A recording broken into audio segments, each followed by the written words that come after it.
You won't believe how a routine traffic stop in your grandmother's old sedan can become a dramatic showdown between power and dignity, especially when it turns out the woman behind the wheel is a 3-star lieutenant general of the United States Army.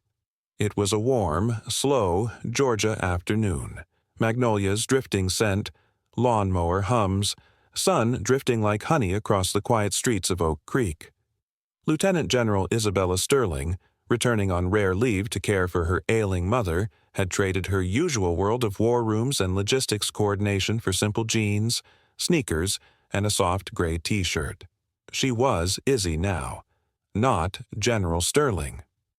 In the clapboard house she grew up in, Sunday dinners had given way to prescription lists and quiet afternoons, but her sense of home and love was undiminished. Photos on the mantel chronicled a remarkable journey.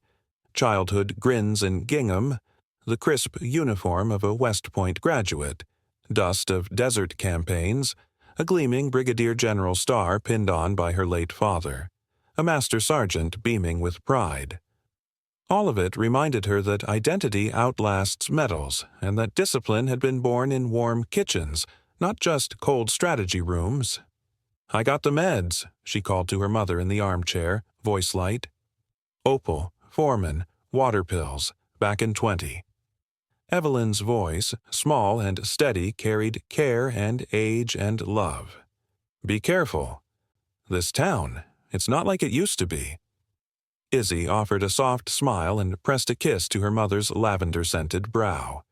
In that moment, all the weight of command, the lives, the budgets, the national supply chains, felt miles away.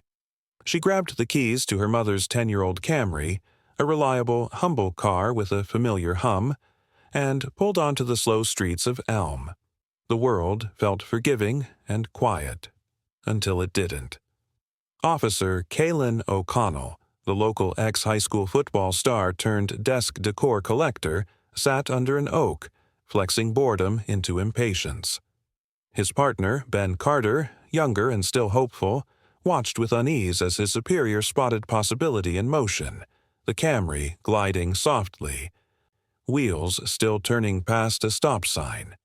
He flicked on lights and siren, shattering the heat-stilled afternoon. Isabella slowed, wondered if she had crept past the sign. She cooperated immediately, pulled over, shut off the engine, hands visible, respectful. She said nothing. She hoped calm would suffice, but Officer O'Connell wanted a performance.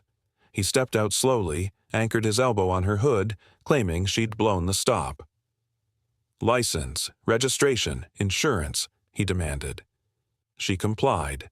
Calm, polite, articulate, she apologized, explained she was returning home to get medicine for her mother. Nothing felt wrong, until it did. O'Connell leaned closer. Something in her eyes, a quiet clarity, irritated him. When she asked if there was anything else he needed, he lost it, ordered her out. A rolling stop didn't justify escalation, she thought, but she knew how to comply. Her posture was still, disciplined, as she stepped out. He ordered her to turn around, to put her hands behind her back. She asked questions, used logic, remained polite. That was his trigger. Then came the words. Impersonating an officer. Her palm pressed her ID to the officer's face. The military ID, 3 stars, her name, Lieutenant General, United States Army. He laughed, a brutal sound. He cuffed her anyway. Inside the cruiser, her hands bound, she watched the house she grew up in drift away. She held her breath, face calm, fighting anger with calculation. She'd stayed close to obedience, even when she knew it was unlawful. That composed strength felt like steel. The station smelled of stale coffee as O'Connell announced the general arrest like a joke. Other officers snickered. The desk sergeant hardly looked up.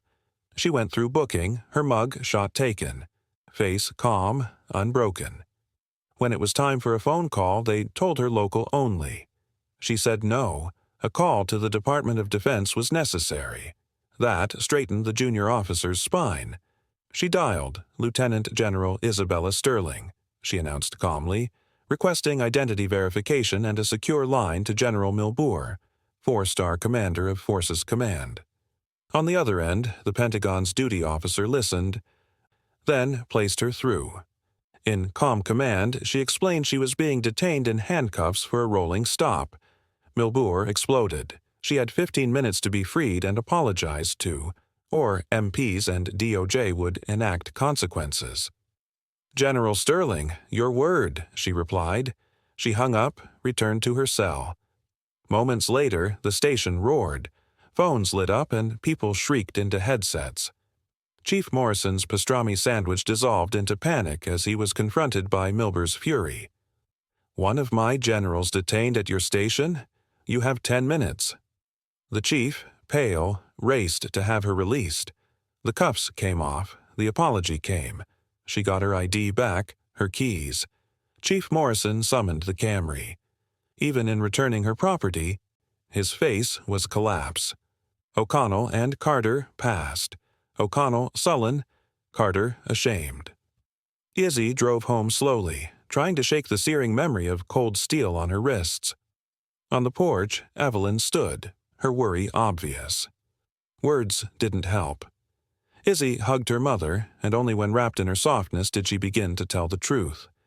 Inside, in the living room, JAG officers arrived, efficient, respectful, urgent. They swept for listening devices, set up encrypted comms. Colonel Chen laid their plan. The DOJ was launching a patterns and practices investigation.